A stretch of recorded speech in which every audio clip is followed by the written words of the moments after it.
ਇਸੇ ਸਾਲ ਪਾਕਿਸਤਾਨ ਗੁਰਦੁਆਰਾ ਪ੍ਰਬੰਧਕ ਕਮੇਟੀ ਨੇ ਜਿਹੜਾ ਗੁਰੂ ਅਰਜਨ ਪਾਤਸ਼ਾਹ ਦਾ ਗੁਰਪੁਰਬ ਸੀਗਾ ਉਹ ਨਾਨਕਸ਼ਾਹੀ ਕੈਲੰਡਰ ਨਾਲ ਮਨਾਉਣਾ ਸੀ ਅਤੇ ਸਾਡੀਆਂ ਸੰਗਤਾਂ ਜਿਹੜੇ ਆਪਣੇ ਭਾਰਤ ਦੇਸ਼ ਵਿੱਚ ਕੈਲੰਡਰ ਆ ਉਹਦੇ ਅਨੁਸਾਰ ਵੀਜ਼ਾ ਲੈਣ ਚਲੇ ਗਈਆਂ ਅਤੇ ਉਹ ਬੜੀ ਵੱਡੀ ਪ੍ਰੋਬਲਮ ਖੜੀ ਹੋ ਗਈ।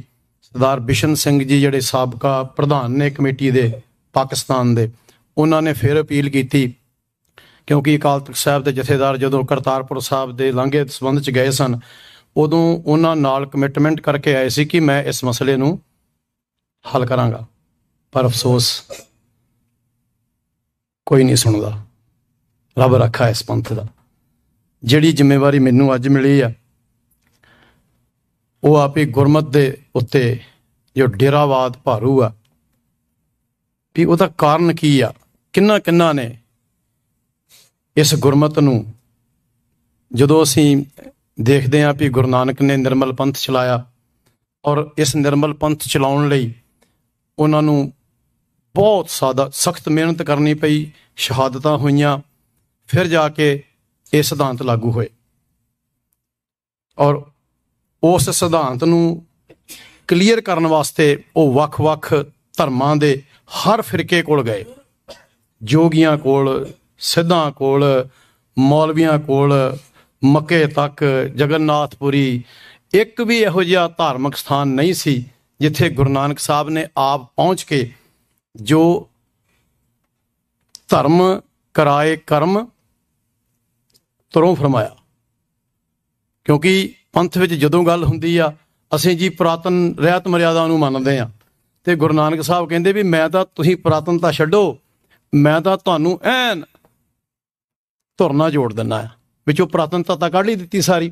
ਪੁਰਾਤਨਤਾ ਤੋਂ ਭਾਵ ਜਿਹੜੇ ਸਥਾਪਿਤ ਧਰਮ ਸੀਗੇ, ਚਾਹੇ ਉਹ ਮੁਸਲਿਮ ਸੀ ਜਾਂ ਉਸ ਵੇਲੇ ਪ੍ਰਮੁੱਖ ਧਰਮ ਦੋ ਹੀ ਸੀਗੇ ਹਿੰਦੁਸਤਾਨ ਦੀ ਧਰਤੀ 'ਤੇ, ਹਿੰਦੂ ਮੱਤ ਸੀ ਅਤੇ ਇਸਲਾਮ ਮੱਤ ਸੀ, ਅਤੇ ਉਹਨਾਂ ਦੀਆਂ ਤਮਾਮ ਮਰਿਆਦਾਵਾਂ, ਉਹਨਾਂ ਦੀਆਂ ਜੋ ਰਵਾਇਤਾਂ ਸਨ, ਉਹਨਾਂ ਨੂੰ ਬਾਦਲੀਲ ਬਿਲਕੁਲ ਹੱਥ 'ਤੇ ਸਰੋਂ ਜਮਾ ਕੇ ਗੁਰੂ ਨਾਨਕ ਸਾਹਿਬ ਨੇ ਉਹਨਾਂ ਨੂੰ ਵੀ ਉਹਨਾਂ 'ਤੇ ਪਰਉਪਕਾਰ ਕੀਤਾ। ਉਹਨਾਂ ਨੂੰ ਸਮਝਾਇਆ ਵੀ ਜੇ ਜਾਣਸ ਬ੍ਰਹਮੰ ਕਰਮੰ ਸਭ ਫੋਕਟ ਨਿਸ਼ਚੋ ਕਰਮੰ, ਵੀ ਇਹ ਫੋਕਟ ਨਿਸ਼ਚੋ ਕਰਮ ਜਿਹੜੇ ਆ ਨਾ ਇਹ ਛੱਡ ਦਿਓ।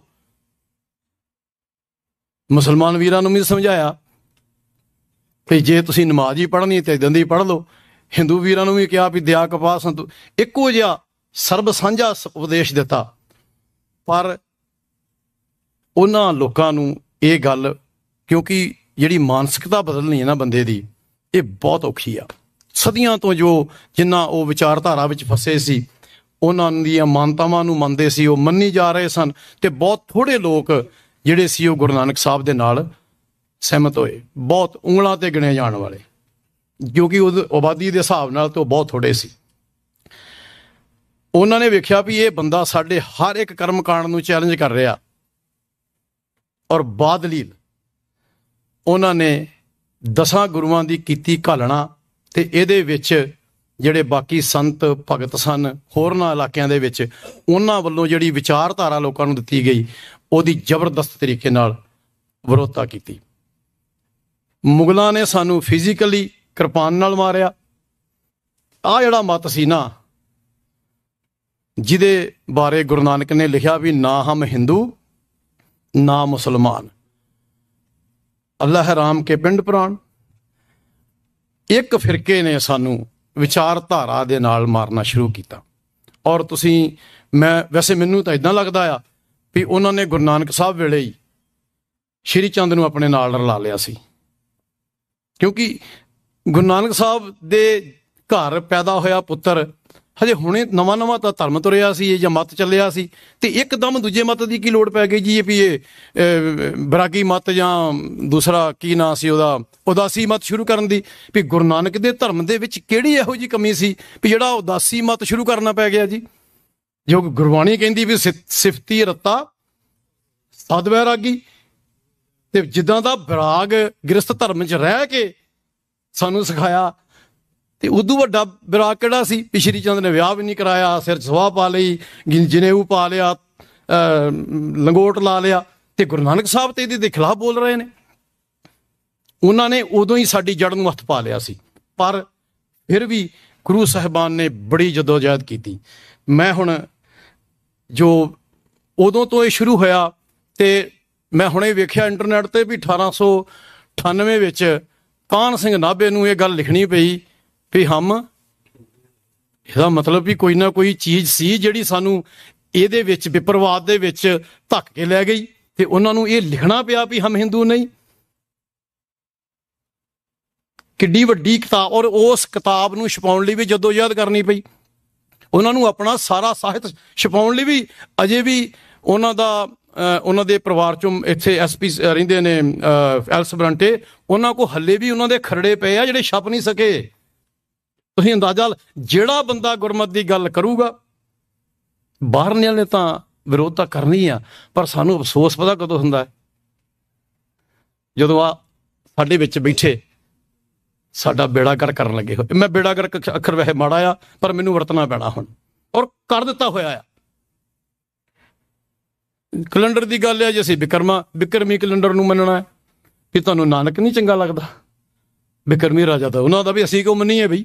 ਚਲੋ ਉਹਨਾਂ ਨੂੰ ਮੁਬਾਰਕ ਆ, ਮੰਨਣ ਜੀ, ਸਦਕੇ ਮੰਨਣ।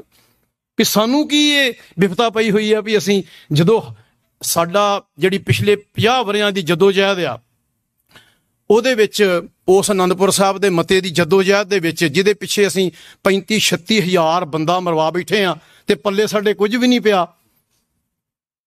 ਅੱਖਾਂ ਮੀਟ ਕੇ ਅੰਨ੍ਹੇਵਾਹ ਟੱਕਰਾਂ ਮਾਰ ਰਹੀਆਂ ਅਸੀਂ।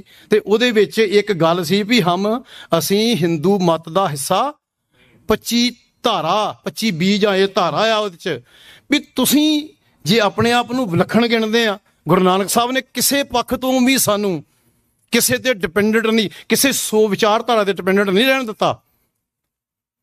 ਹਰ ਚੀਜ਼ ਉਹਨਾਂ ਨੇ ਵਿਲੱਖਣ ਦਿੱਤੀ, ਹਰ ਇੱਕ ਚੀਜ਼, ਪਹਿਰਾਵਾ, ਖਾਣ ਪੀਣ, ਲਿਬਾਸ, ਸਭ ਕੁਝ, ਸੋਚ ਵਿਚਾਰ, ਗ੍ਰੰਥ, ਪੰਥ, ਨਿਸ਼ਾਨ ਸਾਹਿਬ। ਕਿਹੜੀ ਚੀਜ਼ ਹੈ ਜਿਹੜੀ ਸਾਨੂੰ ਕੌਮੀ ਪੱਖ ਤੋਂ ਹੀਣੀ ਹੋਵੇ? ਇੱਕ ਵੀ ਨਹੀਂ। ਤੇ ਫਿਰ ਅਸੀਂ ਹਿੰਦੂ ਕਿਵੇਂ? ਪਰ ਅਫਸੋਸ ਪਤਾ ਕਿਸ ਗੱਲ ਦਾ? ਉਹਦੇ ਵਿੱਚੋਂ ਸਿਰਫ ਮੈਂ 2 ਗੱਲਾਂ ਅੱਜ ਤੁਹਾਡੇ ਨਾਲ ਸਾਂਝੀਆਂ ਕਰਨੀਆਂ ਆ। 2 ਵੀ ਉਹ ਡੇਰਾਵਾਦ ਸੀ ਜਿਹੜਾ ਗੁਰਮਤ ਤੇ, ਕਿਵੇਂ ਇਹਨੂੰ ਹੌਲੀ ਵਿਪਰਵਾਦ ਦੇ ਵਿੱਚ ਲੈ ਗਿਆ। ਵੀ ਆਖਰ ਜਦੋਂ ਕਾਹਨ ਸਿੰਘ ਨਾਭੇ ਨੇ 1898 ਵਿੱਚ 125 ਵਰ੍ਹੇ ਪਹਿਲਾਂ ਕਿਤਾਬ ਲਿਖੀ, ਤੇ 125 ਵਰ੍ਹੇ ਪਹਿਲਾਂ ਉਦੋਂ ਤੱਕ ਅੰਗਰੇਜ਼ ਉਸ ਧਰਤੀ ਤੇ ਪੂਰਨ ਤੌਰ ਤੇ ਪੈਰ ਪਸਾਰ ਚੁੱਕਾ ਸੀ। ਔਰ ਉਹਨਾਂ ਨੇ ਸਾਨੂੰ ਸਟੱਡੀ ਕੀਤਾ ਚੰਗੀ ਤਰ੍ਹਾਂ, ਤੇ ਉਹਨਾਂ ਨੇ ਵੀ ਸਾਨੂੰ ਬੜੀ ਜ਼ਬਰਦਸਤ ਜਿਹੜੀ ਆ ਉਹ ਮਾਰ ਮਾਰੀ। ਕਿਉਂਕਿ ਉਹਨਾਂ ਨੂੰ ਲੱਗਦਾ ਸੀ ਵੀ ਜੇ ਕਿਤੇ ਬਗਾਵਤੀ ਸੁਰ ਉੱਠਦੀ ਆ ਤਾਂ ਉਹ ਇਹਨਾਂ 'ਚ ਉੱਠਦੀ ਆ। ਉਹਨਾਂ ਨੇ ਵੀ ਸਾਨੂੰ ਸਾਡੀ ਅਸਲ ਵਿਲੱਖਣਤਾ ਤੋਂ ਤੋੜਨ ਲਈ ਉਹਨਾਂ ਨੇ ਸਾਨੂੰ ਵਿਪਰਵਾਦ ਵਿੱਚ ਉਹਨਾਂ ਨੇ ਕੁਝ ਬੰਦੇ ਸਾਡੇ ਤੋਂ ਪਿਕ ਕੀਤੇ, ਤੇ ਉਹਨਾਂ ਦੀਆਂ ਕਹਾਣੀਆਂ ਸਾਡੇ ਵਿੱਚ ਇਸ ਤਰ੍ਹਾਂ ਫਿੱਟ ਕੀਤੀਆਂ ਵੀ ਉਹਨਾਂ ਨੂੰ ਕਰਾਮਾਤੀ ਸਾਧ ਪੇਸ਼ ਕਰਕੇ। ਔਰ ਮੈਨੂੰ ਇਹ ਵੀ ਕਈ ਵਾਰ ਮੈਂ ਸੋਚਦਾ ਵੀ ਇਹ ਜਿੰਨੀਆਂ ਟਕਸਾਲਾਂ ਤੇ ਡੇਰੇ ਆ ਨਾ, ਇਹ ਸਤਲੁਜ ਤੋਂ ਪਾਰ ਹੀ ਬਣੇ ਆ ਸਾਰੇ। ਕਿਉਂਕਿ ਅੰਗਰੇਜ਼ ਜਿਹੜਾ ਸਤਲੁਜ ਤੱਕ ਮਤਲਬ ਬਾਕੀ ਪੰਜਾਬ 'ਚ 100 ਸਾਲ ਪਹਿਲਾਂ ਆ ਚੁੱਕਾ ਸੀ। ਉਹ ਤਾਂ ਮਹਾਰਾਜਾ ਰਣਜੀਤ ਸਿੰਘ ਦੀ ਬਹਾਦਰੀ ਸੀ ਕਿ ਉਹਨੇ 100 ਸਾਲ ਡੱਕ ਛੱਡਿਆ ਰੋਪੜ ਤੱਕ। ਤੇ ਉਹਨਾਂ ਨੇ ਫੁੱਲ ਤਿਆਰੀ ਕਰਕੇ ਜਿੰਨੇ ਅਨਮਤੀਏ ਗ੍ਰੰਥ ਆ, ਜਿਹੜਾ ਸੂਰਜ ਪ੍ਰਕਾਸ਼ ਆ ਨਾ ਜੀ, ਇਹ ਵੀ ਉੱਥੇ ਲਿਖਿਆ ਹੈ ਕੈਂਥਲ 'ਚ, ਸਭਰਾ ਸਾਹਿਬ ਨੂੰ ਪਤਾ ਹੈ। ਔਰ ਜੋ ਕੁਝ ਉਹਦੇ 'ਚ ਲਿਖਿਆ ਉਹੀ ਅੱਜ ਪੰਥ ਗੁਰਮਤ ਸਮਝ ਬੈਠੀ ਹੈ ਉਹਨੂੰ ਹੀ। ਗੁਰੂ ਗ੍ਰੰਥ ਸਾਹਿਬ ਨੂੰ ਨਹੀਂ ਮੰਨਣ ਦਿੰਦੇ ਸਾਨੂੰ। ਜੋ ਅਨਮਤੀ ਗ੍ਰੰਥ ਜਿਹੜੇ ਉਹ ਲੋਕ ਲੈ ਕੇ ਆਏ, ਵਿਪਰਵਾਦੀ ਲੋਕ ਲੈ ਕੇ ਆਏ, ਉਹਨਾਂ ਨੇ ਇਸ ਨੂੰ ਗੁਰਮਤ ਦੇ ਤੌਰ ਤੇ ਪੇਸ਼ ਕੀਤਾ। ਤੇ ਉਹਦੇ ਵਿੱਚੋਂ 2 ਘਟਨਾਵਾਂ ਮੈਂ ਤੁਹਾਡੇ ਨਾਲ ਸ਼ੇਅਰ ਕਰਨੀਆਂ ਚਾਹੁੰਦਾ। ਹੁਣੇ ਥੋੜ੍ਹੇ ਚਿਰ ਪਹਿਲਾਂ ਤੁਸੀਂ ਇੱਕ ਗਿਆਨੀਆਂ ਦੇ ਬੁੰਗੇ ਦਾ ਮਸਲਾ ਆਇਆ ਸੀ ਅੰਮ੍ਰਿਤਸਰ ਸਾਹਿਬ, ਪੁਰਾਤਨ ਇੱਕ ਇਮਾਰਤ ਸੀ, ਉਹਦੀ ਢਾਉਣ ਦਾ ਬੜਾ ਮਸਲਾ ਤੁਹਾਡੇ ਸਾਹਮਣੇ ਆਇਆ ਸੀ। ਤੇ ਉਹਨਾਂ ਦੇ ਵੰਸ਼ਜ ਵਿੱਚੋਂ ਉਹ ਸੀ ਗਿਆਨੀ ਸੰਤ ਸਿੰਘ ਦਾ ਬੁੰਗਾ, ਜਿਹਨੂੰ ਦਮਦਮੀ ਟਕਸਾਲ ਆਪਣਾ ਚੌਥਾ ਮੁਖੀ ਕਹਿੰਦੀ ਆ। ਤੇ ਉਹਦੇ ਵਿਦਿਆਰਥੀ ਸਨ ਕਵੀ ਸੰਤੋਖ ਸਿੰਘ ਜੀ। ਮੈਂ ਪਹਿਲਾਂ ਗਿਆਨੀ ਦੀ ਗੱਲ ਕਰ ਲਵਾਂ, ਗਿਆਨੀ ਸੰਤ ਸਿੰਘ ਦੀ। ਉਹਨਾਂ ਦੀ ਜਿਹੜੀ ਦਰਸ਼ਨੀ ਡਿਊਟੀ ਸੀ, ਉਹਦੇ ਉੱਤੇ ਗਣੇਸ਼ ਦੀ ਮੂਰਤ ਲੱਗੀ ਹੋਈ ਸੀ ਔਰ ਉਹ ਬੁੰਗਾ ਬਿਲਕੁਲ ਹਰਿਮੰਦਰ ਸਾਹਿਬ ਦੇ ਲਾਗੇ ਸੀ। ਅੱਜ ਵੀ ਉਹਦੇ ਜਿਹੜੇ ਆ ਉਹ ਨਿਸ਼ਾਨ ਉੱਥੇ ਮਿਲੇ ਆ, ਜਿਹੜੇ ਹੁਣੇ ਢਾਏ ਗਏ ਆ, ਇਹ ਭੂਰੀ ਵਾਲੇ ਬਾਬੇ ਨੇ ਜਿਹੜੇ ਢਾਏ ਆ। ਹੁਣ ਤੁਸੀਂ ਮੈਨੂੰ ਇਹ ਦੱਸੋ, ਗੁਰਬਾਣੀ 'ਚ ਇੱਕ ਸ਼ਬਦ ਆਉਂਦਾ, ਭੈਰੋਂ ਭੂਤ ਸੀਤਲਾ ਧਾਵੈ, ਖਰ ਬਾਹਨ ਉਹ ਸ਼ਰ ਉਡਾਵੇ, ਹਾਂ ਤੋਂ ਏਕ ਰਮਈਆ ਲੈ ਹੋ ਆਨ ਦੇਵ, ਚੱਕ ਸਾਰੇ ਆਪਣੇ ਦੇਵਤੇ ਮੈਨੂੰ ਨਹੀਂ ਚਾਹੀਦੇ। ਤੇ ਅਗਲੀ ਪੰਕਤੀ ਉਹ 'ਚ ਇਹ ਸੀ ਭਈ ਸ਼ਿਵ ਸ਼ਿਵ ਕਰਤੇ ਜੋ ਨਰ ਧਿਆਵੈ, ਬਲਦ ਚੜ੍ਹੈ ਡੋਰੂ ਡਮਕਾਵੇ। ਵੀ ਜਿਹੜੇ ਬੰਦੇ ਸ਼ਿਵ ਜੀ ਨੂੰ ਸ਼ਿਵ ਸ਼ਿਵ ਕਰਕੇ ਧਿਆਉਂਦੇ ਨੇ, ਇਮਾਨਦਾਰੀ ਨਾਲ ਜੇ ਇਹਦੇ ਅਰਥ ਕਰਨੇ ਹੋਣ ਤਾਂ ਉਹਨੂੰ ਕੀ ਪ੍ਰਾਪਤ ਹੋਏਗਾ? ਬਲਦ ਤੇ ਚੜ੍ਹੇਗਾ, ਉਹ ਬਲਦ ਦੀ ਸਵਾਰੀ ਤੇ ਡਮਰੂ ਖੜਕਾਏਗਾ। ਇਹ ਗੁਰਬਾਣੀ ਕਹਿੰਦੀ ਹੈ ਜੀ, ਮੈਂ ਨਹੀਂ। ਗੁਰੂ ਨਾਨਕ ਸਾਹਿਬ ਭਗਤ ਬਾਣੀ 'ਚ, ਨਾਮਦੇਵ ਜੀ ਦੀ ਬਾਣੀ 'ਚ, ਭੈਰੋਂ ਭੂਤ ਸੀਤਲਾ ਧਾਵੈ। ਹੁਣ ਗਣੇਸ਼ ਦੀ ਮੂਰਤ ਹਰਿਮੰਦਰ ਸਾਹਿਬ ਲਾਗੇ ਆ ਜਾਣੀ, ਤੁਸੀਂ ਇਸ ਸੰਕੇਤ ਦੇਖੋ ਵੀ ਕਿੱਥੇ ਤੱਕ ਜਾਂਦਾ ਹੈ। ਵੀ ਅਸੀਂ ਤਾਂ ਕਹਿਣ ਦੇ ਵੀ ਆਨ ਦੇਵ ਬਦਲਾਵਨ ਦੇ ਹੋ, ਵੀ ਮੈਂ ਸਾਰੇ ਹੀ ਛੱਡੇ, ਵੀ ਗੁਰ ਈਸਰ ਗੁਰ ਗੋਰਖ ਬਰਮਾ ਗੁਰ, ਤੇ ਉੱਥੇ ਤਾਂ ਸਾਰਾ ਕੁਛ ਰੱਦ ਕਰ ਦਿੱਤਾ। ਇੱਕ ਓਂਕਾਰ ਲਿਖ ਕੇ ਇੱਕ ਓਂਕਾਰ ਦਾ ਸੰਕਲਪ ਹੀ ਟੁੱਟ ਜਾਣਾ। ਫਿਰ ਜਦੋਂ ਇਹਦੇ ਬਾਰੇ ਹੋਰ ਵੇਖਣ ਦੀ ਕੋਸ਼ਿਸ਼ ਕੀਤੀ ਵੀ ਇਹ ਆਖਰ ਗਣੇਸ਼ ਜੀ ਇੱਥੇ ਕਿੱਦਾਂ ਪਹੁੰਚ ਗਏ ਬਈ, ਉਹ ਵੰਸ਼ਜ ਦਾ ਬੰਦਾ ਜਿਹੜਾ ਅੱਜ ਗਿਆਨੀ ਸੰਤ ਸਿੰਘ ਦਾ, ਉਹ ਕਹਿ ਰਿਹਾ ਵੀ ਬਨਾਰਸ ਦੇ ਮੁੱਖ ਪਾਂਡੇ ਨੇ, ਮੁੱਖ ਪੁਜਾਰੀ ਜਿਹੜਾ ਸੀ, ਉਹ ਦਿੱਤਾ ਉੱਥੇ ਸਾਨੂੰ ਗਣੇਸ਼ ਦੀ ਮੂਰਤ, ਤੇ ਇੱਥੇ ਲਾਓ। ਗੁਰਮਤਿ ਦਾ ਸਿਧਾਂਤ ਟੁੱਟ ਗਿਆ ਜੀ। ਕਿਉਂ ਜੀ?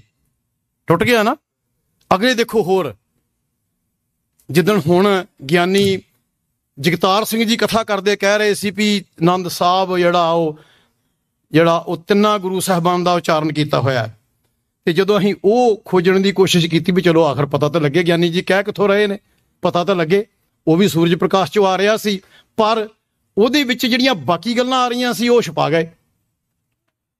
ਉਹਦੇ 'ਚ ਇਹ ਗੱਲ ਆ ਰਹੀ ਸੀ ਵੀ ਇੱਕ ਜੋਗੀ ਆਇਆ ਗੁਰੂ ਅਮਰਦਾਸ ਜੀ ਕੋਲ, ਤੇ ਜੋਗੀ ਕਹਿ ਰਿਹਾ ਮਹਾਰਾਜ ਵੀ ਮੈਂ ਵੀ ਤੁਹਾਡੇ ਘਰ ਪ੍ਰਵਾਨ ਚੜ੍ਹਨਾ ਚਾਹੁੰਦਾ, ਜੋ ਵੀ ਸੀ ਹਨਾ, ਤੇ ਮੇਰੇ ਤੇ ਵੀ ਕਿਰਪਾ ਕਰੋ। ਤੇ ਉਹ ਕਹਿੰਦੇ ਵੀ ਤੇਰਾ ਅਮਰਦਾਸ ਮਹਾਰਾਜ ਕਹਿੰਦੇ ਵੀ ਤੇਰਾ ਇੱਕ ਜਨਮ ਅਜੇ ਰਹਿੰਦਾ। ਉਹ ਕਹਿੰਦਾ ਚਲੋ ਜੀ ਫਿਰ ਤਾਂ ਕੰਮ ਹੀ ਮੁੱਕ ਗਿਆ, ਮੈਂ ਹੁਣ ਮਰ ਜਾਣਾ ਆ ਤੇ ਮੈਂ ਤੁਹਾਡੇ ਘਰ ਪੋਤਰੇ ਦੇ ਰੂਪ 'ਚ ਜਨਮ ਲੈ ਲੈਣਾ। ਜੋਰ ਨਾ ਜੀਵਨ, ਕਿੱਥੇ ਜਾਵਾਂਗੇ ਅਸੀਂ? ਮਤਲਬ ਆਪਣੀ ਮਰਜ਼ੀ ਦੇ ਨਾਲ ਵੀ ਕੋਈ ਕਿਸੇ ਦੇ ਘਰ ਜੰਮ ਸਕਦਾ ਜੀ? ਆਪਣੀ ਮਰਜ਼ੀ ਨਾਲ ਵੀ ਜੰਮ ਸਕਦਾ ਕੋਈ? ਮਤਲਬ ਇੰਨੀ ਗਿਰਾਵਟ, ਸੱਚੀ ਹੱਸਣ ਵਾਲੀ ਗੱਲ ਨਹੀਂ, ਬੜੀ ਗੰਭੀਰ ਗੱਲ ਹੈ। ਔਰ ਮੇਰੇ ਗੁਰੂ ਨੂੰ ਇਹ ਸ਼ਰਮਸ਼ਾਰ ਕਰਦੀ ਹੈ ਇਹ ਗੱਲ। ਮੈਂ ਇੱਕ ਵਾਰੀ ਆਪਣੇ ਮੇਰੇ ਫਾਦਰ ਇਨ ਲਾ ਉਹ ਸ਼੍ਰੋਮਣੀ ਕਮੇਟੀ ਮੈਂਬਰ ਨੇ, ਜਦੋਂ ਮੇਰਾ ਟਾਈਮ ਹੋ ਗਿਆ ਦੱਸ ਦਿਓ ਜੀ, ਮੈਂ ਉੱਥੇ ਹੀ ਛੱਡ ਦੇਣੀ ਆ, ਕਿਉਂਕਿ ਬੜੀਆਂ ਗੱਲਾਂ ਆ। ਤੁਹਾਨੂੰ ਪਤਾ ਹੀ ਆ ਹੁਣ ਤਾਂ ਇੰਟਰਨੈਟ ਤੇ ਤੁਹਾਨੂੰ ਪਤਾ, ਹੁਣ ਤੁਹਾਨੂੰ ਕੀ ਦੱਸਣਾ ਆ। ਡਾਕਟਰ ਸਾਹਿਬ ਵੀ ਵੇਖ ਆਏ ਸਾਰਾ ਕੁਛ ਉੱਥੇ। ਅਸੀਂ ਜਾਈਏ ਬ੍ਰਹਮ ਬੂਟਾ ਅਖਾੜੇ ਦੇ ਕੋਲੋਂ, ਤੇ ਉੱਥੇ ਗੁਰੂ ਨਾਨਕ ਸਾਹਿਬ ਨੂੰ ਮਾਤਾ ਤ੍ਰਿਪਤਾ ਜੀ ਦੀ ਗੋਦ 'ਚ ਪਾਇਆ ਹੋਇਆ ਪੋਸਟਰ ਲੱਗਾ, ਤੇ ਉਹਦੇ ਤੇ ਸ਼ਿਵ ਜੀ ਦੀ ਉਹ ਜਿਹੜੀ ਰੋਸ਼ਨੀ ਜੀ ਨਿਕਲੀ ਹੁੰਦੀ ਹੱਥਾਂ 'ਚੋਂ, ਬਾਬਿਆਂ ਦੇ ਸਾਰਿਆਂ ਦੇ 'ਚ ਨਿਕਲਦੀ ਆ। ਉਹ ਸਾਰੇ ਬਾਬੇ ਦੀਆਂ ਫੋਟੋ ਏਦਾਂ ਹੀ ਆ ਨਾ, ਈਸ਼ਰ ਸਿੰਘ ਰਾੜੇ ਵਾਲੇ ਦੀ, ਆਨੰਦ ਸਿੰਘ ਕਲੇਰਾ। ਕੋਈ ਗੁੱਸਾ ਨਾ ਜੀ ਕਰ ਲਿਓ। ਜਿਸ ਕਿਸੇ ਨੂੰ ਇਤਰਾਜ਼ ਹੋਇਆ, ਮੈਂ ਇੱਥੇ 2 ਘੰਟੇ ਬਾਅਦ ਬੈਠਾ ਹੋਊਂਗਾ। ਅਸੀਂ ਹਰ ਗੱਲ ਨੂੰ ਗੁਰਮਤਿ ਦੀ ਕਸਵੱਟੀ ਤੇ ਵਿਚਾਰ ਕੇ, ਜੇ ਦੋਸ਼ੀ ਹੋਏ ਤਾਂ ਸਜ਼ਾ ਦੇ ਹੱਕਦਾਰ ਹੋਵਾਂਗੇ, ਤੇ ਜੇ ਨਾ ਹੋਏ ਤਾਂ ਇਹ ਗੱਲ ਸਾਰਿਆਂ ਤੱਕ ਪਹੁੰਚਾ ਦਿਓ। ਉਹ ਮੈਂ ਉਹਨਾਂ ਨੂੰ ਕਿਹਾ ਵੀ ਤੁਹਾਡੀ ਤਾਂ ਸੁਣਦੇ ਆ, ਵੀ ਸਾਡੀ ਤਾਂ ਕੋਈ ਸੁਣਦਾ ਨਹੀਂ। ਗਿਆਨੀ ਗੁਰਬਚਨ ਸਿੰਘ ਤੋਂ ਜਥੇਦਾਰ ਸੀ, ਮੈਨੂੰ ਫੋਨ ਕਰੋ ਵੀ ਆਹ ਕੀ, ਵੀ ਹਰਿਮੰਦਰ ਸਾਹਿਬ ਲਾਗੇ ਸ਼ਿਵ ਜੀ, ਬਾਬਾ ਨਾਨਕ ਕਹਿਣ ਲਿਆ ਵੀ ਸ਼ਿਵ ਸ਼ਿਵ ਕਰਤੇ ਜੋ ਨਰ ਤੇ ਆਵੇ, ਬਲਦ ਜਿਹੜੇ ਡੋਰੂ ਡਮਕਾਵੇ, ਤੇ ਸ਼ਿਵ ਜੀ ਗੁਰੂ ਨਾਨਕ ਸਾਹਿਬ ਤੇ ਕਿਰਪਾ ਪਾ ਰਹੇ ਆ। ਇਹ ਗੱਲਾਂ ਤੁਸੀਂ ਪਹਿਲਾਂ ਸੁਣੀਆਂ ਜੀ? ਫਿਰ ਸਾਡੀ ਕਮਜ਼ੋਰੀ ਹੈ, ਪੜ੍ਹਨ ਦੀ ਆਦਤ ਪਾਓ। ਆ ਡਾਕਟਰ ਸਾਹਿਬ ਨੇ 2-3 ਉੱਥੇ ਵਿਚਾਰੇ ਲਾ ਕੇ ਆਏ ਆ, ਇਹੋ ਕੁਛ, ਇਹੋ ਹੀ ਰੋਣਾ ਰੋਂਦੇ ਆਏ ਵੀ ਛੱਡੋ ਯਾਰ, ਕੀ ਕਰਨ ਰਹੇ ਜੇ। ਹੁਣ ਜਦੋਂ ਜਗਤਾਰ ਸਿੰਘ ਨੇ ਗੱਲ ਆਖੀ ਤੇ ਅਸੀਂ ਉਹ ਪੜਤਾਲਣ ਦੀ ਕੋਸ਼ਿਸ਼ ਕੀਤੀ, ਤੇ ਅਸੀਂ ਆਨੰਦ ਸਾਹਿਬ ਦੀ ਕਥਾ ਵੇਖੀਏ ਕਿੰਨੇ ਕਥਾ ਕੀਤੀ ਆ। ਤੇ ਉਹ ਕਥਾ YouTube ਤੇ ਹੈਗੀ ਆ, ਤੁਸੀਂ ਪਾ ਕੇ ਵੇਖ ਲਿਓ ਵੀ ਕਥਾ ਆਨੰਦ ਸਾਹਿਬ ਗਿਆਨੀ ਗੁਰਬਚਨ ਸਿੰਘ ਜੀ ਪਿੰਡਰਾਂ ਵਾਲੇ। ਉਹ ਥਾਨਕਾ ਪਤਾ ਕੀ ਦੇ ਰਹੇ ਆ, ਸੁਣ ਕੇ ਹੈਰਾਨੀ ਬੜੀ ਹੁੰਦੀ ਵੈ। ਕਹਿੰਦੇ ਇੱਕ ਤਾਂ ਜੋਗੀ ਆਇਆ ਤੇ ਦੂਜਾ ਉੱਥੇ ਗਣੇਸ਼ ਆ ਗਿਆ। ਚਲੋ ਭਲਾ ਜੇ ਬੰਦੇ ਨੂੰ ਕਹਿੰਦੇ ਤੇ ਆ ਜਾਂਦਾ ਤੇ ਅਸੀਂ ਮੰਨਦੇ ਵੀ ਚਲੋ ਚੰਗਾ, ਵੀ ਜਿਹੜਾ ਹੈ ਹੀ ਹਾਥੀ ਦੇ ਸਿਰ ਵਾਲਾ ਉਹ ਕਿੱਦਾਂ ਆ ਸਕਦਾ ਬਈ? ਨਹੀਂ, ਸੱਚ ਆ ਗੱਲ ਇਹ ਵੀ ਹਾਥੀ ਦੇ ਸਿਰ ਵਾਲਾ ਬੰਦਾ। ਅੱਛਾ, ਗਣੇਸ਼ ਦੀ ਜਦੋਂ ਮੈਂ ਗੱਲ ਸੁਣੀ ਨਾ ਰਜਨੀਸ਼ ਕੋਂ, ਮੈਂ ਬੜਾ ਹੈਰਾਨ ਹੋਇਆ। ਕਹਿੰਦਾ ਪਾਰਵਤੀ ਜਾਂ ਦੁਰਗਾ ਉਹਨੇ ਨਹਾਉਣ ਦੀ ਇੱਛਾ ਪ੍ਰਗਟ ਕੀਤੀ ਆਪਣੇ ਮਨ 'ਚ, ਮੈਂ ਨਹਾਉਣਾ ਆ। ਤੇ ਜਦੋਂ ਉਹਨੇ ਵੈਸੇ ਉਹ ਸਾਡੇ ਨਾਲ ਤਕੜਾ ਸੀ, ਵੈਸੇ ਜੇ ਸੱਚ ਪੁੱਛਦੇ ਹੋ ਨਾ, ਜਿੰਨੀਆਂ ਧੱਜੀਆਂ ਉਹਨੇ ਹਿੰਦੂ ਮਤ ਦੀਆਂ ਉਡਾਈਆਂ, ਅਸੀਂ ਉਹਦੇ ਨਾਲ ਸਹਿਮਤ ਹੋਈਏ ਕਿਸੇ ਪੱਖ ਤੋਂ ਨਾ ਹੋਈਏ ਉਹ ਗੱਲ ਵੱਖਰੀ ਹੈ। ਇੱਕ ਪਰ ਸੂਰਮਾ ਸੀ ਉਹ। ਉਹ ਕਹਿੰਦਾ ਵੀ ਜਦੋਂ ਦੁਰਗਾ ਨਹਾਉਣ ਲੱਗੀ ਨਾ ਪਾਰਵਤੀ, ਤੇ ਕਹਿੰਦੀ ਵੀ ਮੈਨੂੰ ਇੱਥੇ ਪੜਦਾ ਹੈ ਨਹੀਂ ਕੋਈ, ਵੀ ਮੈਨੂੰ ਚਾਹੀਦਾ ਕੋਈ ਵੀ ਉਹ ਬੰਦਾ ਕੋਈ ਖੜਾ ਕਰ ਲਵਾਂ ਆਪਣੇ ਪਰਿਵਾਰ ਦਾ, ਵੀ ਉਹਦੇ ਕੋਲ ਵੀ ਕੋਈ ਨਹੀਂ ਸੀ। ਕਹਿੰਦਾ ਵੀ ਉਹਨੇ ਆਪਣੇ ਤਨ ਦੀ ਮੈਲ ਲਾਈ ਤਾਂ ਇੱਕ ਕਲਬੂਤ ਬਣਾ ਲਿਆ। ਤਾਂ ਉਹ ਵਿਅੰਗ ਪਤਾ ਕੀ ਕਰਦਾ, ਕਹਿੰਦਾ ਪਤਾ ਨਹੀਂ ਕਿੰਨੇ ਸਾਲ ਨਹਾਤੀ ਨਹੀਂ ਹੋਣੀ ਵੀ ਇੰਨੀ ਮੈਲ ਲੱਥੀ। ਉਹਦੀ ਕੈਸਟ ਵਿੱਚ ਇਹ ਗੱਲ ਏ, ਮੈਂ ਆਪਣੇ ਕੋਲ ਨਹੀਂ ਕਹਿ ਰਿਹਾ। ਤੇ ਉਹਨੂੰ ਖੜਾ ਕਰਕੇ ਬੁੱਤ ਤੇ ਉਹਦੇ 'ਚ ਉਹਨੇ ਜਾਨ ਫੂਕਤੀ ਜੀ। ਇਹੋ ਜਿਹੀ ਨਹੀਂ ਕਹਾਣੀ। ਤੇ ਉਹ ਸ਼ਿਵ ਜੀ ਮਹਾਰਾਜ ਕਿਤੇ ਤੁਹਾਨੂੰ ਪਤਾ ਬੜੇ ਚੰਗੇ ਸੀ, ਹਨਾ। ਇੱਕ ਵਾਰੀ ਸ਼ਿਵ ਜੀ ਨੂੰ, ਚਲੋ ਉਹਦੀ ਵੀ ਗੱਲ ਕਰ ਲੈਣੇ ਚਲਦੇ ਚਲਦੇ, ਯਾਦ ਰੱਖਿਓ ਸਾਰੀਆਂ ਗੱਲਾਂ, ਮੈਨੂੰ ਰੋਕ ਦਿਓ ਜੀ। ਫਿਰ ਮੈਂ ਪਹਿਲਾਂ ਕਹਿੰਦਾ ਵੀ ਨਾ ਕਿ ਮੈਂ ਤੁਹਾਡਾ ਸਾਰਾ ਟਾਈਮ ਖਾ ਗਿਆ। ਸ਼ਿਵ ਜੀ ਦੀ ਘਰ ਵਾਲੀ ਨੂੰ ਸੱਦਿਆ ਉਹਦੇ ਸਹੁਰੇ ਨੇ, ਤੇ ਉਹਨੂੰ ਸੱਦਿਆ ਨਾ ਜੱਗ ਤੇ ਉਹਨੂੰ ਗੁੱਸਾ ਆ ਗਿਆ। ਤੇ ਉਹਨੇ ਉਹਦੀ ਘਰ ਜਿਹੜੀ ਉਹਦੀ ਵਾਈਫ ਸੀਗੀ, ਉਹਨੇ ਆਪਣੇ ਪਿਤਾ ਨੂੰ ਕਿਹਾ ਵੀ ਤੂੰ ਮੇਰੇ ਆਪਣੇ ਜਵਾਈ ਨੂੰ ਨਹੀਂ ਸੱਦਿਆ, ਵੀ ਬੜੀ ਮਾੜੀ ਗੱਲ ਆ। ਗੁੱਸੇ ਹੋ ਗਈ ਉਹ, ਤੇ ਉਹਨੇ ਉਹ ਕੱਚੀ ਭੁੰਨੀ ਜੀ ਉਹਨੇ ਛਾਲ ਮਾਰਤੀ ਹਵਨ 'ਚ, ਤੇ ਉਹ ਕੱਚੀ ਭੁੰਨੀ ਚੁੱਕ ਲਈ ਮੋਢਿਆਂ ਤੇ, ਜਿੱਥੇ ਉਹਦੇ ਨੈਣ ਡਿੱਗੇ ਨੈਣਾ ਦੇਵੀ ਬਣ ਗਈ। ਮਤਲਬ ਏਦਾਂ ਦੇ ਰੱਬ ਵੀ ਹੁੰਦੇ ਆ, ਤੁਸੀਂ ਅੰਦਾਜ਼ਾ ਲਾ ਕੇ ਦੇਖੋ। ਚਲੋ ਜੀ, ਜਦੋਂ ਕਲਬੂਤ ਬਣ ਗਿਆ ਤੇ ਉਹਨੇ ਉਹਦੇ 'ਚ ਰੂਹ ਫੂਕਤੀ ਤੇ ਸ਼ਿਵ ਜੀ ਉਧਰ ਆ ਗਏ। ਉਹ ਆਪਣੀ ਪਤਨੀ ਨੂੰ ਮਿਲਣਾ ਚਾਹੁੰਦੇ ਸੀ। ਉਹ ਕਹਿੰਦਾ ਤੂੰ ਕੌਣ ਆ? ਉਧਰ ਮੇਰੀ ਮਾਂ ਨਹਾ ਰਹੀ ਆ, ਤੂੰ ਨਹੀਂ ਜਾ ਸਕਦਾ। ਤੇ ਉਹਨੇ 4 ਮਿੰਟ ਰਹਿ ਗਏ ਜੀ, ਹਾਂਜੀ ਮੈਂ ਕਰ ਦਿੰਦਾ ਜੀ। ਉਹਨੇ ਉਹਦੇ ਤਰਸ਼ੂਲ ਦੇ ਨਾਲ ਉਹਦਾ ਸਿਰ ਵੱਢਤਾ ਤੇ ਉੱਤੇ ਹਾਥੀ ਦਾ ਲੱਗ ਗਿਆ। ਤੇ ਗੁਰੂ ਅਮਰਦਾਸ ਜੀ ਕੋਲ ਉਹ ਗਣੇਸ਼ ਆ ਗਿਆ। ਤੇ ਗਣੇਸ਼ ਕਹਿੰਦਾ ਵੀ ਮੇਰੇ ਤੇ ਵੀ ਮੈਨੂੰ ਹਿੰਦੂ ਤਾਂ ਸਾਰੇ ਮੰਨਦੇ ਆ, ਸਾਡੇ ਸਿੱਖ ਨਹੀਂ ਮੰਨਦੇ। ਸਾਡੇ ਅੱਖਰ ਵਰਤਿਆ ਉੱਥੇ, ਸਾਡੇ ਸਿੱਖ ਮੈਨੂੰ ਨਹੀਂ ਮੰਨਦੇ। ਕਹਿੰਦੇ ਫਿਕਰ ਨਾ ਕਰ, ਆਨੰਦ ਸਾਹਿਬ ਜਿਹੜਾ ਨਾ ਇਹ ਮੈਂ ਤੇਰੇ ਕਰਕੇ ਉਚਾਰਨ ਲੱਗਾ ਆ, ਤੇ ਜਿੱਥੇ ਵੀ ਕੋਈ ਖੁਸ਼ੀ ਦਾ ਕੰਮ ਹੋਊਗਾ ਉੱਥੇ ਸ਼੍ਰੀ ਗਣੇਸ਼ ਜ਼ਰੂਰ ਕਰਿਆ ਕਰਨਗੇ ਸਿੱਖ। ਹੁਣ ਤੁਸੀਂ ਇਹਦਾ ਮੋਰਲ ਆਪੇ ਕੱਢ ਲਿਓ। ਇੱਕ ਦੂਜੀ ਗੱਲ ਜਿਹੜੀ ਉਹ ਬਿਮਾਰੀ ਸਾਡੇ ਇੱਥੇ ਤੱਕ ਪਹੁੰਚ ਗਈ ਆ, ਅਮਰੀਕਾ ਤੱਕ, ਉਹ ਮੈਂ ਜ਼ਰੂਰ ਕਰਨੀ ਚਾਹਾਂਗਾ। 2-3 ਮਿੰਟ ਹੀ ਲੱਗਣੇ ਭਾਈ ਸਾਹਿਬ। ਇੱਕ ਗਿਆਨੀ ਸ਼ੇਰ ਸਿੰਘ ਜੀ ਇੱਥੇ ਕਥਾ ਕਰਨ ਆਉਂਦੇ ਆ, ਉਹਨਾਂ ਨੂੰ ਅਸੀਂ ਮਿਲੇ ਸੀ ਅਸੀਂ ਸੁਪਰੀਮ ਕੌਂਸਲ ਮੈਂਬਰ ਐਸਪੀ ਸਾਹਿਬ, ਬੀਬੀ ਰਵਿੰਦਰ ਕੌਰ, ਤੁਸੀਂ ਜਾਣਦੇ ਹੋ ਲਖਬੀਰ ਸਿੰਘ ਉਹਨਾਂ ਦੇ ਪਤੀ ਦੇਵ ਨੇ, ਉਹਨਾਂ ਦੇ ਘਰ ਮਿਲੇ ਸੀ ਬਾਲੇ ਦੀ ਜਨਮ ਸਾਖੀ ਦੇ ਸੰਬੰਧ 'ਚ। ਉਹ ਗੱਲ ਅੱਜ ਨਹੀਂ ਹੋ ਸਕਦੀ, ਲੰਬੀ ਆ, ਫਿਰ ਕਰਾਂਗੇ। ਉਹਨਾਂ ਨੇ ਕੀ ਕੀਤਾ ਆ ਵੀ ਇਸ ਵਾਰ ਹੋਲੇ ਮਹੱਲੇ ਤੇ ਐਲਸਬਰੰਟੇ ਗੁਰਦੁਆਰੇ ਉਹ ਜਿਹੜੀ ਜਗਨਨਾਥਪੁਰੀ ਆਰਤੀ ਹੋਈ ਸੀ ਉਹ ਐਲਸਬਰੰਟੇ ਕਰਤੀ। ਜਦੋਂ ਉਹ ਆਰਤੀ ਕਰ ਦਿੱਤੀ ਤੇ ਮੈਂ ਇੱਥੋਂ ਦੇ ਜਿਹੜੇ ਮੋਹਤਬਾਰ ਬੰਦੇ ਆ ਉਹਨਾਂ ਦੇ ਨਾਮ ਹੀ ਲੈ ਦਿੰਦਾ। ਦਰਸ਼ਨ ਸਿੰਘ ਜੀ ਫਰੀਮਾਊਂਟ ਕਮੇਟੀ ਹੈਗੇ ਨੇ, ਇੱਕ ਲਖਵੀਰ ਸਿੰਘ ਨੇ, ਇੱਕ ਦਵਿੰਦਰ ਸਿੰਘ ਨੇ, ਉਹ ਸੈਕਟਰੀ ਵੀ ਰਹੇ ਕੁਝ ਸਮਾਂ।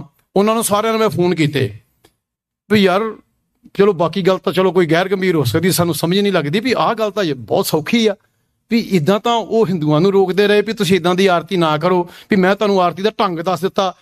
4 ਗੁਰੂ ਵਿਅਕਤੀਆਂ ਦੀ ਭਗਤਾਂ ਦੀ ਆਰਤੀ ਆ ਸ਼੍ਰੀ ਗੁਰੂ ਗ੍ਰੰਥ ਸਾਹਿਬ ਦੇ ਵਿੱਚ ਜੀ, ਧੰਨਾ ਜੀ ਦੀ, ਸੈਣ ਜੀ ਦੀ, ਰਵਿਦਾਸ ਜੀ ਤੇ ਗੁਰੂ ਨਾਨਕ ਸਾਹਿਬ ਦੀ। ਉਹ 4 ਸ਼ਬਦਾਂ 'ਚ ਜੇ ਇੱਦਾਂ ਦਾ ਕਰਮਕਾਂਡ ਕਿਤੇ ਲਿਖਿਆ ਹੋਵੇ ਤੇ ਅਸੀਂ ਦੇਣਦਾਰ ਹਾਂ ਜੀ, ਸਜ਼ਾ ਦੇ ਹੱਕਦਾਰ, ਜਿੰਨੀ ਮਰਜ਼ੀ ਸਜ਼ਾ ਦੇ ਦਿਓ। ਵੀ ਇਹ ਤੁਹਾਡੇ ਕੀ ਹੋ ਰਿਹਾ ਹੈ ਹੁਣ।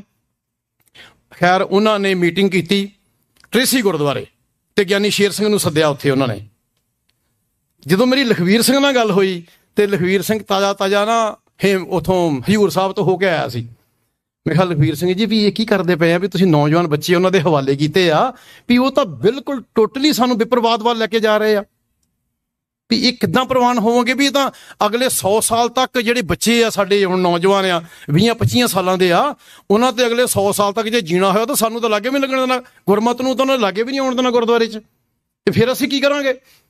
ਉਹ ਪਤਾ ਮੈਨੂੰ ਦਲੀਲ ਕੀ ਦਿੰਦੇ ਜੀ ਲਖਵੀਰ ਸਿੰਘ ਹੁਣੀ ਕਹਿੰਦੇ ਜੀ ਹਜ਼ੂਰ ਸਾਹਿਬ ਹੁੰਦੀ ਆ। ਮੈਂ ਕਿਹਾ ਲਖਵੀਰ ਸਿੰਘ ਜੀ ਤੁਸੀਂ ਹਜ਼ੂਰ ਸਾਹਿਬ ਕਹਿੰਦਾ ਮੈਂ ਹੁਣੇ ਹੋ ਕੇ ਆਇਆ। ਮੈਂ ਕਿਹਾ ਜੀ ਉੱਥੇ ਜੋ ਹੋ ਰਿਹਾ ਆ ਵੀ ਉਹ ਤੁਸੀਂ ਧਿਆਨ ਨਾਲ ਸੁਣਾਇਓ। ਹਾਂ ਮੇਰੀ ਗੱਲ ਨਾਲੋਂ ਸਹਿਮਤ ਹੋ ਗਏ। ਮੈਂ ਕਿਹਾ ਉੱਥੇ ਤਾਂ ਕਹਿੰਦੇ ਕੇਦਾਰਨਾਥ ਬਦਰੀਨਾਥ ਫਲਾਣੇ ਧਾਮ ਦਾ ਧਿਆਨ ਧਰ ਕੇ ਬੋਲੋ ਜੀ ਤੇ ਉੱਥੇ ਤਾਂ ਇਹ ਵੀ ਕਹਿੰਦੇ ਗੰਗਾ ਮਈਆ ਜੀ ਦਾ ਧਿਆਨ ਧਰ ਕੇ ਬੋਲੋ ਜੀ ਵਾਹਿਗੁਰੂ। ਤੇ ਫਿਰ ਇਹ ਸਾਰਾ ਕੁਛ ਫਿਰ ਹਜ਼ੂਰ ਸਾਹਿਬ ਵਾਲਾ ਹੀ ਜੇ ਲਾਗੂ ਕਰਨਾ ਤੇ ਇੱਕ ਗੱਲ ਹੋ ਰਿਹਾ ਉੱਥੇ ਉਹ ਸਾਡੇ ਤੇ ਨਹੀਂ ਲਾਗੂ ਹੁੰਦੀ। ਵੈਸੇ ਉੱਥੇ ਬੱਕਰਾ ਵੀ ਝਟਕਾਇਆ ਜਾਂਦਾ ਉਹ ਫਿਰ ਝਟਕਾ ਲੋਗੇ ਫਰੀ ਮਾਊਂਟ। ਉੱਥੇ ਤਾਂ ਲੰਗਰ 'ਚ ਮੀਟ ਵੀ ਵਰਤਦਾ ਆ। ਉੱਥੇ ਤਾਂ ਮੱਥੇ ਤਾਂ ਨਾਮ ਕਰੀ ਚੰਨਾਠੀਆ ਜੇ ਮਨ ਰਸਾ ਹੋਏ ਚੰਦਨ ਘਸਾ ਕੇ ਟਿੱਕੇ ਲਾਏ ਜਾਂਦੇ ਆ। ਕਿਹੜੀ ਗੱਲ ਕਰੀਏ ਜੀ। ਤੇ ਇੱਥੇ ਆਰਤੀ ਹੋ ਗਈ ਉਦਾਂ ਹੀ ਸੰਖਨ ਕੀਰਤਨ ਘੰਟਨ ਕੀ ਕਰ ਫੂਲਨ ਕੀ ਆਰਤੀ ਕੋਟ ਕਰੇ ਸੁਰ ਸੁੰਦਰ ਪੇਖ ਪਰੰਦਰ ਕੈਬਲ ਜਾਵੇ। ਮੈਂ ਕਿਹਾ ਵੀ ਲਖਵੀਰ ਸਿੰਘ ਜੀ ਇਹਦੇ 'ਚ ਇੱਕ ਗੱਲ ਰਹਿ ਗਈ ਤੁਹਾਡੇ ਕਰਨ ਵਾਲੀ ਉਹ ਇਹ ਆ ਵੀ ਕਿੰਨਰ ਗੰਧਰਵ ਗਾਨ ਕਰੈ ਜਛ ਅਪੱਛਰ ਨਿਰਤ ਦਿਖਾਵੇ। ਮੈਂ ਕਿਹਾ ਵੀ ਫੁੱਲ ਵੀ ਸੁੱਟ ਲਏ ਘੰਟਾ ਵੀ ਖੜਕਾ ਲਿਆ ਤੇ ਸੰਖ ਵੀ ਵਜਾ ਲਿਆ ਤੇ ਆ ਅਗਲੀਆਂ ਸ਼ਰਤਾਂ ਵੀ ਪੂਰੀਆਂ ਕਰੋ ਨਾ ਵੀ ਖੁਸਲੇ ਵੀ ਲਿਆਓ ਤੇ ਅਪੱਛਰਾਂ ਵੀ ਇੱਥੇ ਮਿਲ ਜਾਣਗੀਆਂ ਨੱਚਣ ਵਾਲੀਆਂ ਉਹ ਵੀ ਗੁਰੂ ਗ੍ਰੰਥ ਸਾਹਿਬ ਸਾਹਮਣੇ ਨਚਾਓ। ਫਿਰ ਉਹਨੂੰ ਪੂਰੀ ਆਰਤੀ ਕਰੋ ਨਾ। ਜਾਂ ਤੇ ਪ੍ਰਸੰਨ ਬਏ ਹੈ ਮਹਾਮਨ ਤੁਹਾਨੂੰ ਪਤਾ ਜੀ ਤੁਸੀਂ ਵੀ ਆਪਾਂ ਕਰਦੇ ਰਹੇ ਨਾ ਉਹ ਡੇਰੇ ਤੇ ਉਸੇ ਡੇਰੇ 'ਚ ਤੁਸੀਂ ਆਏ ਇਹ 'ਚ ਮੈਂ ਆਇਆ। ਹਾਂ ਬਿਲਕੁਲ ਉੱਥੇ ਤਾਂ ਅਸੀਂ ਥਾਲੀ ਘਮਾਉਂਦੇ ਰਹੇ ਏਦਾਂ ਪੁੱਠੇ ਸਿੱਧੇ ਹੋ ਕੇ ਬਹੁਤ ਬੁਰੀ ਹਾਲਤ ਆ ਦਵਾਲਪੁਰੀ ਤੁਹਾਨੂੰ ਪਤਾ ਜਿਹੜੇ ਡੇਰੇ 'ਚੋਂ ਮੈਂ ਆਇਆ। ਸੱਚ ਗੱਲ ਆ ਇਹ ਮਤਲਬ ਉੱਥੇ ਤਾਂ ਡਾਂਸ ਵੀ ਹੁੰਦਾ ਸੀ ਗੁਰਦੁਆਰਿਆਂ ਦੇ ਵਿੱਚ ਜਿਹੜੇ ਬਾਬੇ ਏਦਾਂ ਲੱਕ ਫੇਰਦੇ ਆ ਨਾ ਉਹ ਬੀਬੀਆਂ ਵੀ ਨਹੀਂ ਘੁਮਾ ਸਕਦੀਆਂ ਉੱਦਾਂ ਨੱਚਣ ਵਾਲੀਆਂ ਵੀ ਨਹੀਂ ਘੁਮਾ ਸਕਦੀਆਂ ਏਦਾਂ ਹੀ ਆ ਉਹ ਆਰਤੀ। ਕੱਲ ਮੈਨੂੰ ਇੱਕ ਵੀਡੀਓ ਫੇਰ ਪ੍ਰਾਪਤ ਹੋਈ ਆ ਇਹ ਵੇਖੋ ਇੱਕ ਸਿਰਾ ਆ ਅਮਰੀਕਾ ਦਾ ਤੇ ਦੂਸਰਾ ਸਿਰਾ ਨਿਊਯਾਰਕ ਹੈ ਨਾ ਜੀ ਭਾਜੀ ਸੌਰੀ ਯਾਰ ਨਿਊਯਾਰਕ ਵੀ ਕਰਤੀ ਪਰਸੋਂ। ਹੁਣ ਤੁਸੀਂ ਅੰਦਾਜ਼ਾ ਮੈਂ ਇੱਥੇ ਸਮਾਪਤੀ ਕਰਦਾ ਅੰਦਾਜ਼ਾ ਤੁਸੀਂ ਲਾ ਲਿਓ ਪੜ੍ਹੇ ਲਿਖੇ ਤੁਸੀਂ ਸਾਰੇ ਹੀ ਹੋ। ਹੁਣ ਕੋਈ ਬੰਦੇ ਕੋਲ ਇਹੋ ਜਿਹਾ ਬਹਾਨਾ ਨਹੀਂਗਾ ਕਿ ਮੈਨੂੰ ਪਤਾ ਨਹੀਂ। ਇਹ ਕੋਈ ਬਹਾਨਾ ਨਹੀਂ ਕਿਸੇ ਕੋਲ ਕੋਈ ਬਹਾਨਾ ਨਹੀਂ। ਤੇ ਜੇ ਵਾਕਈ ਅਸੀਂ ਗੁਰੂ ਕੇ ਸਿੱਖ ਹਾਂ ਤੇ ਸਾਨੂੰ ਉੱਠਣਾ ਪੈਣਾ। ਇਹ ਦੋ ਕੁ ਵੰਨਗੀਆਂ ਸੀ ਵੈਸੇ ਵੰਨਗੀਆਂ ਸਾਡੇ ਕੋਲ ਬਹੁਤ ਆ। ਬਾਕੀ ਸਾਡੇ ਸਤਿਕਾਰਯੋਗ ਅਸੀਂ ਸਧਾਰਨ ਬੰਦੇ ਆ ਜੀ ਸ਼ਬਦਾਂ ਦਾ ਸਾਨੂੰ ਕੋਈ ਲੜੀ ਨਹੀਂ ਪੁਰਾਣੀ ਰਵਾਨਗੀ ਕੋਈ ਨਹੀਂ ਸਾਡੀ ਗੱਲ ਦਾ ਕੋਈ ਨਾਰਾਜ਼ਗੀ ਨਾ ਲਵੇ ਇਸ ਗੱਲੋਂ ਰਵਾਨਗੀ ਕੋਈ ਨਹੀਂ ਗੀ ਨਾ ਵਿਦਵਾਨ ਆ ਪਰ ਦਿਲ ਦੇ ਵਿੱਚ ਜੋ ਮਹਿਸੂਸ ਕੀਤਾ ਸੀ ਉਹ ਤੁਹਾਡੇ ਅੱਗੇ ਰੱਖਿਆ ਆ।